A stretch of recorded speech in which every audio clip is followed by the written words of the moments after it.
இன்றைய கவிதை தலைப்பு தூரத்து முத்தம். தூரத்து முத்தமா துரத்து முத்தமா? எப்படி இருப்பினும் அது முரட்டு முத்தம் தான்.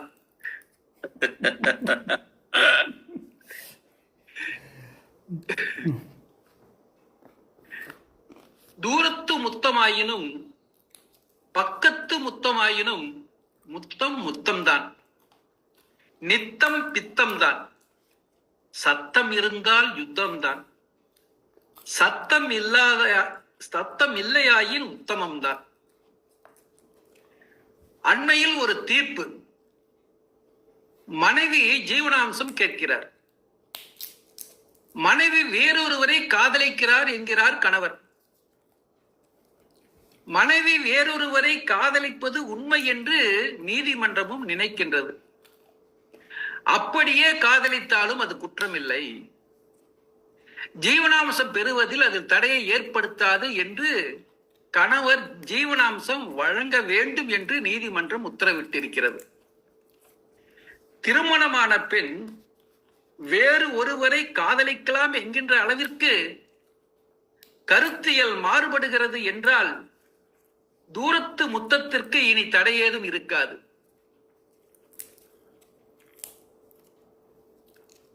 வெளிநாடுகளுக்கு வெளி இடங்களுக்கு படிக்கவும் வேலை செய்யவும் பறந்து செல்கின்ற பறவைகள் பெற்றோரின் நினைவு வந்தால் சாத்தியமான முத்தம் தூரத்து முத்தம்தான்.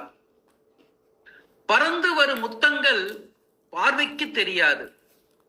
நினைவுகள் என்ற மின்மாற்றிதான் அதனை கைப்பற்றி வைத்துக் கொள்ள வேண்டும். பக்கத்தில் பக்கத்தில் வாழ்ந்து கொண்டிருக்கின்ற துணைகள் கூட இன்று முத்தத்தை மறந்து சத்தமில்லாமல் இருக்கின்றன.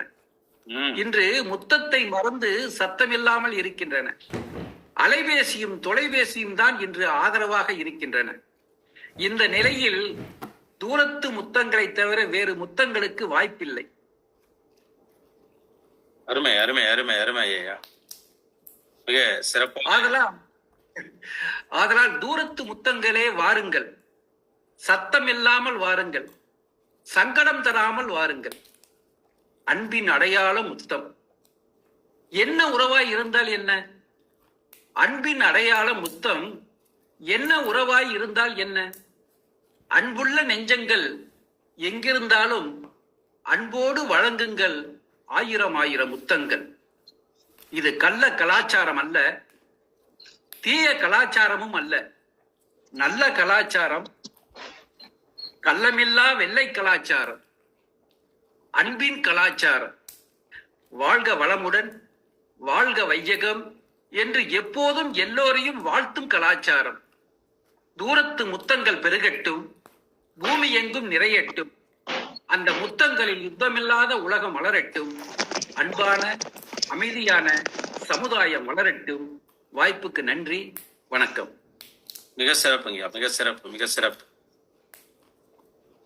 சமூகத்தில் இருக்கின்ற ஒரு தனிப்பட்ட முத்தத்தை எடுத்து வந்து கவிதையாக ஒரு புதுமையாக தந்திருக்கிறார் விடியல் குகனையா அவர்கள்.